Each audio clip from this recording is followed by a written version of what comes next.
అన్న 95% అన్న కట్టినా కూడా ఇంతవరకు ఇవ్వలేదు అన్న. 95% మీరు పూర్తి చేసి 90% మీరు పూర్తి చేసి 2 సంవత్సరాలు ఒక్క పని చేయలేదన్న.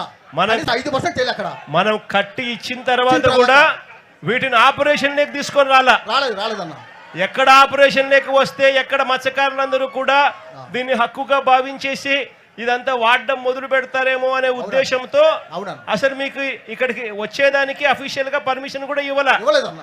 ఇంతవరకు కోల్డ్ స్టోరేజ్ లో అందుబాటులో ఉన్న వాడే కార్యక్రమం జరగడంలా, ఇంతవరకు చిల్లర్ రూములు అందుబాటులో ఉన్న వాడేదానికి మీకు పర్మిషన్ ఇవ్వడం లేదు.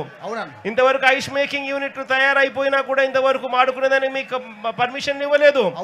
ఫిష్ అదే రకంగా మీ బోట్ల రిపేర్ల కోసం మీకు బోట్ల రిపేర్ షెడ్లను కూడా ఉపయోగించుకునే కార్యక్రమం అది కూడా జరగడంలా. షెడ్లు తయారైనా మీకు ఇవ్వడంలా. అదే పనిగా net mending machine, net mending సౌకర్యాలు కూడా, నెట్లను రిపేర్ చేసుకునే సౌకర్యాలు కూడా తయారైనా కూడా మీకు ఇచ్చే కార్యక్రమం జరగలా. ఇవన్నీ ఏమి చేయలే.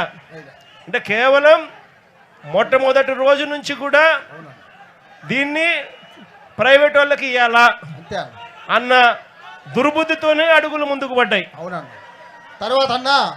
తర్వాత కడరు పరిస్థితికి వస్తే మా వాళ్ళు 15 సంవత్సరాల నుంచి మీకు అర్జీలు ఇచ్చి ప్రభుత్వానికి, ఎమ్మెల్యేలకి, ఎంపీలకి, కలెక్టర్కి అర్జీ ఇచ్చి వ్యాసారిపోయిన తర్వాత మా వాళ్ళకి కష్టార్జితంగా కృష్ణాపురం వాళ్ళైతేనేమి, శ్రీనివాసపురం అయితేనేమి తిరుపతి జిల్లాలో, తర్వాత ఇక్కడ కావలి మండలంలో చెన్నైపాలెం అయితేమి వాళ్ళు సావు బతుల మధ్య కొట్టించుకొని, వాళ్ళు తండించుకొని, రాళ్ళతో కొట్టించుకొని వాళ్ళు బోట్లు పట్టారన్న. పెట్టిన తర్వాత మేము 4 జిల్లాల గ్రామాలు 160 గ్రామాలు మేము మాట్లాడుకుని రోజు ఒక గ్రామం కాపలా ఉంటున్నాం.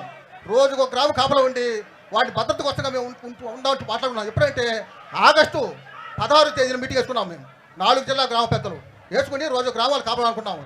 ఈ లోపల మెరైన్ పోలీస్ అయితేనేమి, సివిల్ పోలీస్ అయితే మత్స్య డిపార్ట్మెంట్ వీళ్ళంతా వచ్చి మీ కాపలా అవసరం లేదు, మేము షీల్డ్ చేస్తున్నాం, దాన్ని మా భద్రతలో ఉంది, మేము రోజుకి 5 మంది పోలీసులు, సివిల్ పోలీసు, మెరైన్ పోలీసులు కోర్టులో పెట్టి కాపలా ఉంటున్నాము, మీ సలహా మాకు అవసరం లేదు, మాది మా సోదరం చెప్పారన్న. అనుకోకుండా మొన్న మార్చి 16వ తేదీన ఆ బోట్లు మాయమైపోయిందన్న. మరి కోస్ట్ గార్డ్ ఏం చేశారు, మెరైన్ పోలీస్ ఏం చేశారు, సివిల్ పోలీస్ ఏం చేశారు, ఫిషీ డిపార్ట్మెంట్ ఏం చేసిందన్న. అంతా కలిసి కూడా మా మత్స్యకారుని ఇది మోసం చేయడం అన్న. అంటే ఎఫ్ఐఆర్ కట్టిన బోట్లను, సీజ్ చేసిన బోట్లను, అవునన్న, పోలీస్ కస్టడీలో ఉన్న బోట్లను, అవునన్న, ఈ బోట్లు వీళ్ళంతా కుంభక్కై వీళ్ళే దొంగలించినారు. అంతేనా?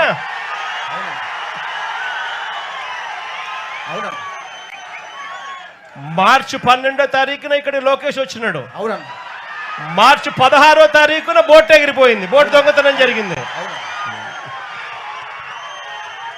తర్వాత అన్న ఆ 4 బోట్లు బదులుగా 4 బోట్లు పెట్టి, తర్వాత మా మధ్య సంబంధం లేకుండా కోస్ట్ గార్డులు పెట్టి, మెరైన్ పోస్టులు పెట్టి, సివిల్ పోస్టులు పెట్టి మాకు రక్షణగా 12 నాటికల దూరం పైన వాళ్ళు ఉండాలి, దాన్ని మా స్థాపన మధ్యలో ఉండాలి సార్.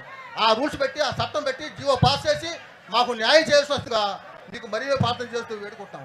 అంటే మనకు ఒక వైపున హక్కుగా ఇవ్వాల్సిన రామచంద్రయ్య